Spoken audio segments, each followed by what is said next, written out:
Hi అండి, అందరూ ఎలా ఉన్నారు? అందరూ బాగున్నారా? మీరందరూ బాగుండాలని దేవుణ్ణి ప్రార్థిస్తున్నాను.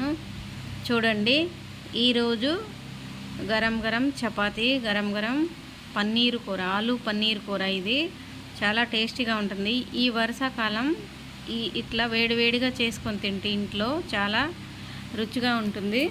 మనం ఇంట్లో ఏదైనా తయారు చేసుకొని తింటే మన మనసుకి చాలా ఆనందంగా ఉంటుంది.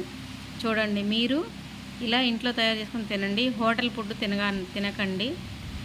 నెయ్యి 2 స్పూన్లు వేసుకోవాలి. ఫస్ట్ ప్యాన్ పెట్టుకొని 2 స్పూన్లు నెయ్యి వేసుకొని ఇప్పుడు కట్ చేసుకున్న పన్నీర్ ముక్కలు మనం వేసుకొని ఫ్రై చేసుకోవాలి. అవి మంచిగా వేగిన తర్వాత తీసి పక్కన పెట్టుకొని మళ్ళీ ప్యాన్ పెట్టుకొని కొంచెం నెయ్యి వేసుకొని ఉల్లిపాయ ముక్కలు వేసుకొని తిప్పుకోవాలి. తర్వాత కొంచెం జీలకర్ర, కట్ చేసుకున్న టమాటా ముక్కలు వేసుకొని తిప్పుకోవాలి. ఇలా మంచిగా తిప్పుకున్న తర్వాత కొంచెం పసుపు, కొంచెం ఉప్పు, కొంచెం కారం వేసుకొని తిప్పుకోవాలి. అలా తిప్పుకున్న తర్వాత కట్ చేసుకున్న ఆలు ముక్కలు కూడా వేసి పెట్టుకోవాలి. ఇలా వేసుకొని ఇవి మంచిగా తిప్పుకోవాలి.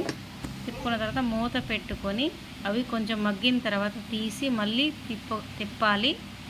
తిప్పిన తర్వాత మనం ముందుగా ఫ్రై చేసుకున్న పన్నీర్ ముక్కలు, కొంచెం ధనియాల పౌడర్, తర్వాత అల్లం వెల్లుల్లి పేస్ట్ వేసుకొని తిప్పుకోవాలి.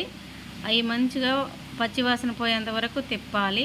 తిప్పిన తర్వాత లాస్ట్లో మనం ధనియా వేసుకోవాలి, అంటే కొత్తిమీర వేసుకొని తిప్పుకోవాలి. తిప్పుకున్న తర్వాత ఇప్పుడు ఈ కూర వేసుకొని తినండి. ఎంత టేస్టీగా ఉందో చెప్పండి. మా వీడియో నచ్చినట్టయితే లైక్ చేయండి.